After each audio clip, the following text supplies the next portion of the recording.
ಎಲ್ಲರಿಗೂ ನಮಸ್ಕಾರ. Welcome back to my YouTube channel. ಇವತ್ತು ನನ್ನ ಚಾನಲಲ್ಲಿ ಪಾಲಕ್ ಚಪಾತಿ ಹೇಗೆ ಮಾಡೋದು ತೋರಿಸ್ಕೊಡ್ತಿದ್ದೀನಿ, ನೋಡೋಣ ಬನ್ನಿ. ಇಲ್ಲಿ ನಾನು ಒಂದು ಬೌಲಷ್ಟು ಪಾಲಕ್ನ ತೊಗೊಂಡು ಬೇಯಿಸ್ಕೊಂಡು ಇಟ್ಕೊಂಡಿದ್ದೀನಿ. ಅದನ್ನು ಒಂದು ಜಾರ್ಗೆ ಹಾಕ್ಕೊಂಡು ರುಬ್ಕೊಂಡಿದ್ದೀನಿ.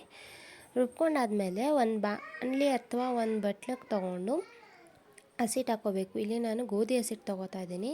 ಅದಾದಮೇಲೆ ರುಬ್ಬಿರುವಂಥ ಪೇಸ್ಟು ಮತ್ತು ಬೇಯಿಸಿರುವಂಥ ಸ್ಮ್ಯಾಶ್ ಮಾಡಿ ಫುಲ್ಲು ನುಣ್ಣಗೆ ಸ್ಮ್ಯಾಶ್ ಮಾಡಿರುವಂಥ ಆಲೂಗಡ್ಡೆನೂ ಹಾಕ್ಕೊತಿದ್ದೀನಿ. ಆಲೂಗಡ್ಡೆ ಬಂದು ಇಲ್ಲಿ ಆಪ್ಷನಲ್, ಬಟ್ ನಿಮ್ಮ ಇಷ್ಟ, ಹಾಕ್ಕೊಳ್ಳಬೋದು ಹಾಕ್ದೇನೂ ಇರ್ಬೋದು. ಅದಾದಮೇಲೆ ಅಚ್ಕಾರದ ಪುಡಿ, ಧನಿಯಾ ಪುಡಿ, ಅರಿಶಿನ ಪುಡಿ ಇಷ್ಟನ್ನು ಹಾಕ್ಕೊಂಡಿದ್ದೀನಿ.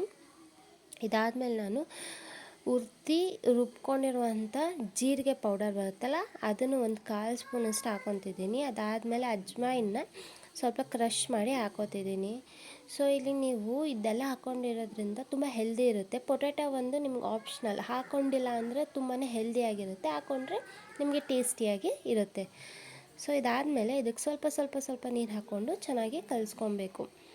ಸ್ವಲ್ಪ ಗಟ್ಟಿಯಾಗಿ ಕಲಿಸ್ಕೊಳ್ಳಿ, ಹೊತ್ತಬೇಕಾದ್ರೆ ಕರೆಕ್ಟ್ ಆಗುತ್ತೆ. ಇಲ್ಲ ಅಂದರೆ ತೆಳು ಆದರೆ ತುಂಬ ತೆಳು ಆಗಿಬಿಟ್ರೆ ಒತ್ಕೊಳ್ಳೋಕ್ಕಾಗಲ್ಲ. ಅದಕ್ಕೋಸ್ಕರ ಒತ್ಕೊಂಡು ಸುಟ್ಕೊಂಡಾದ್ಮೇಲೆ ನಮಗೆ ಪಾಲಕ್ ಚಪಾತಿ ರೆಡಿ ಆಗುತ್ತೆ ಸರ್ವ್ ಮಾಡೋದಕ್ಕೆ. ಇನ್ನೂ ಯಾರು ನನ್ನ ಚಾನಲ್ ಸಬ್ಸ್ಕ್ರೈಬ್ ಮಾಡಿಲ್ವೋ ಬೇಗ ಸಬ್ಸ್ಕ್ರೈಬ್ ಮಾಡಿ, ಲೈಕ್ ಮಾಡಿ, ಶೇರ್ ಮಾಡಿ, ಕಮೆಂಟ್ ಮಾಡಿ. Thank you.